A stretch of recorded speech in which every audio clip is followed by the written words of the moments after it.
Y'all already know I had to rep my queen. Hi guys, my name is Indigo. Welcome back to my channel, or welcome if you're new here. I feel like I'm always preaching about the mistakes that you can do in makeup, but I've actually never done a video on it. So I made a list of points that I'm gonna be talking about throughout the video. You know it's serious when it's on the notes app. Before I get ahead of myself, I'm just gonna be doing like a little snatch-roll type moments while we talk about this. So if you guys haven't watched my last video, make sure to go check that one out. I turned into Trixie Mattel. It was really fun, and I was also kind of on crack. We got the whole little outfit going down here. Make sure you guys like, comment, and subscribe, turn on post notifications, and let's get started. Hey, ewa salame, baba klopapir, ewa salame, zinzalbim, ewa salame, hey.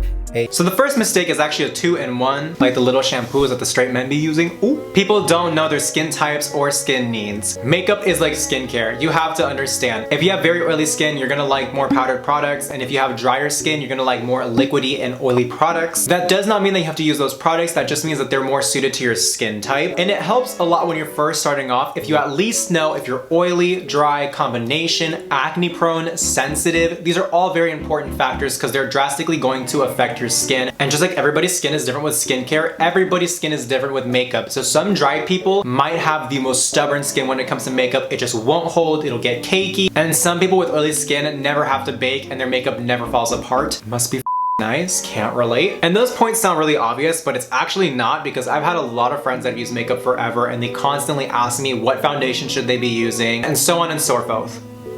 Did I say Sorfoth? Yes. A lot of times we'll just dismiss a product, say that as garbage, when in reality, it's just not working with our skin type. This next one is actually a little hard because beauty stores for some reason have the worst lighting ever, but knowing your skin shade and tone is so important. I'm gonna show you guys right now why. So I have two foundation bottles here. This one's from Rare Beauty and this one's from Fenty Beauty. They're both amazing companies and amazing foundations. Even though they look darker right here, right now, they're actually the same skin shade. This has a golden skin tone and this one has a neutral, more olive skin tone. You can really see the difference because despite them being the same shade, you can definitely tell those are two different colors. So it's really important to know your skin tone, and you can really tell by just checking your veins. If you have green veins, then apparently you have warm skin tone. If you have blue veins, apparently you have cool, and if you have a mixture of both, you're neutral. I don't know how accurate that is though. The next thing you might be doing wrong is that you take product names a little too seriously. The makeup industry loves marketing and it loves to have very specific products for specific things. And so does the consumer, because it actually makes things easier. But in reality, it actually doesn't. It's just skin safe paint. I really wouldn't put anything that's not eye safe around the immediate eye or around here,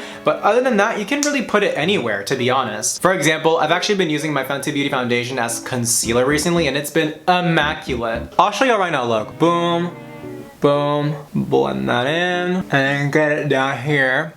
A little bit of powder, there you go, full coverage. To be honest, on a regular day, I just need my blush, bronzer, and foundation and setting powder. That's it. I don't need anything else. And you don't need the most expensive, you don't need the very best on the market. You just need something that works for you and your skin type, which more often than not, there actually is a drugstore version of. The next mistake I see is a lot of people don't know why they're using certain makeup products. Do you know what color correctors, setting sprays, and primers do, or are you just using them because people have told you to use them? For example, people always ask me what's the best setting powder without flashback. If you research a little bit, you'll actually find that talc is responsible for flashback. So if you are concerned with looking ashy or having flashback, then don't buy one with talc. I've literally seen people leave reviews on green color correctors saying that it didn't get rid of their dark circles. Why would you use green to cancel out purple?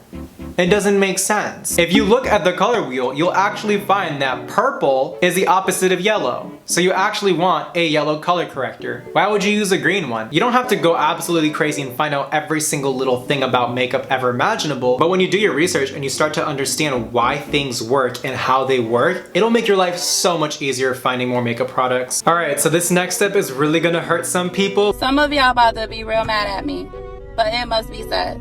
I just know y'all have seen somebody on social media and you've thought to yourself, like, why can't I be them?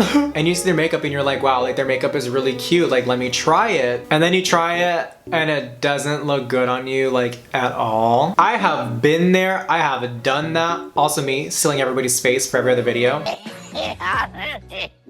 But what I'm saying is, like, some people will just look better with certain makeup styles. Like, for example, if you have hooded eyes, You can still do a cut crease, you can do everything that everybody else does, but you're gonna have to take certain steps to go around it, and sometimes it's just not really gonna fit your face frame or face shape the way that you want it to. You know, like I would love to look like Ariana Grande and Madison Beer, but at the end of the day, I have a different face frame and it's just not gonna look right, you know what I'm saying? This is really cheesy and really annoying, and I know that everybody says it and nobody actually means it. You can admire somebody's beauty and acknowledge that they're pretty, but you also gotta understand that you are your own type of pretty, and sometimes that style is just not gonna work on you the same way that some style is just not gonna work on me. Oh, this had gold flecks in it. Sparkly king. Which is funny because that leads me into my next point, and that is that you push things away before trying them. Y'all, I am super guilty of this. Not me using this like a like sword or something. I always talk shit about everything and then I try it and I actually do kind of be liking it. Drag, color corrector, powder. I hate everything until I like it. If there's one thing that I've learned out of this little series that we have going on my channel right now, is that there's so many amazing ways and techniques to do makeup. You don't have to just settle for one. And some of them are so weird and sound so impractical until you try them. Fluffy brush, best thing in the world. Literally do your entire face with them, hello. So I'd say the best way to find out what methods work for your face the best, just try different tutorials. Try a whole bunch of different techniques until you find the ones that suit you the most. But keep it classy, because the next one is don't listen to YouTubers. Not even me. Be honest with me. What do you think is gonna get more views? Somebody doing their makeup regularly, or somebody that's doing their makeup in the dark, hand folded, upside down, underwater, baking at, I don't know, in the oven at 350 degrees? Obviously the second one, like everybody's gonna wanna go see that. That's way more entertaining. So YouTubers, myself included, always find ways to try to make things as entertaining as possible. A lot of these weird products and techniques, they're actually not better. People are just hyping it up because it works, you know? But just because it works doesn't mean that it's the best or most superior. So take everything that you hear from a YouTuber with a grain of salt, even this fucking video, take it with a grain of salt. You gotta make sure you do more and more research. I tell you all this all the time, research. Make sure you don't have just one source of information. And that doesn't mean that those YouTubers aren't bad and you should stop watching them and cancel them, because no. Take into consideration that their content is purely for enjoyment and it's not actually meant to be taken seriously or translated into the real world. But I'm starting to lose my voice from how much I've been talking in this video. It's crazy. But I hope I made some points. I hope I opened up your eyes a little bit. You know, maybe you guys learned something even if you guys do makeup. Here's my little Snatchral model glam, the things that I use on my photo shoots. I think I'm gonna stop talking because I'm definitely losing my voice. But thank you guys so much for watching. Which one of these tips did you like the most? Did I forget a tip? I obviously did. Let me know down in the comments below as well. And as always, thank you guys so much for watching. If you guys like my art, if you guys like my energy, please like, comment, and subscribe, and turn on post notifications, and I will see you guys in the future. Bye!